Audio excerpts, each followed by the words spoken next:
Hello everyone. Today we are going to learn about the potential infractions to the Code of Ethics assignment. Here we go. So the student learning outcomes for this assignment are: the effective educator consistently applies the Code of Ethics and principles of professional conduct to professional and personal situations, and the effective educator consistently identifies statutory grounds and procedures for disciplinary action, the penalties that can be imposed by the Educational Practices Commission against a certificate holder, and the appeals process available to the individual. So please start this assignment by finding an article online about a teacher in Florida who has been fired.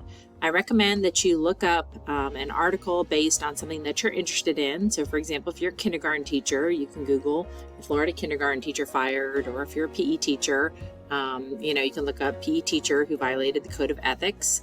There are a couple examples in your module that you can look at, but please don't copy those. Those are just for reference. Next, familiarize yourself with the Code of Ethics. There are three major ones. As you can see on the screen, they're also available in a pamphlet form in the module, as well as the principles of professional conduct. So these are a little bit more explicit, they're very detailed, and there's several of them. Review the just cause reasonings that teachers can get fired.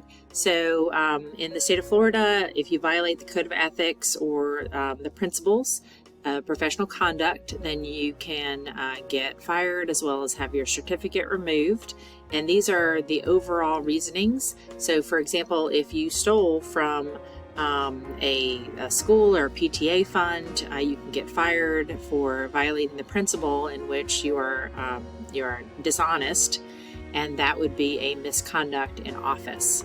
So you kind of have to connect the dots. So download the template that is in your course module, and it walks you through the steps on how to do this assignment. The first part is providing the hot link to the article that you selected so that I can click on it and read it. Please do that in an APA format. The next is to provide a summary of the case, and you can use the article as well as other sources if you have additional information. The third part is to identify which of the three codes was violated. It could be all three, it could be two, it could be one of them, as well as identify which code is the most important one that was violated, or which one is paramount, and explain why. So don't just write, hey, they violated the first code and then move on. Explain why that they violated that code and why you think the one that you picked was paramount. Next, you're going to do the same thing with the principles. Go through the principles and figure out which ones, or which one or ones has been violated. There may be several, and then distinguish which one is paramount, which one was the most important principle that was violated. The next part is to explain the just cause reasoning for their dismissal or their firing. Explain, which one was it, a crime of moral turpitude, was it misconduct in office, etc., and explain, why it was that way. It could be that the teacher did not get fired; they could just be on suspended, or their license was revoked. But apply the same reasoning for that. And then finally, write up a conclusion. What did you think about the case? Did you think that the punishment fit the crime?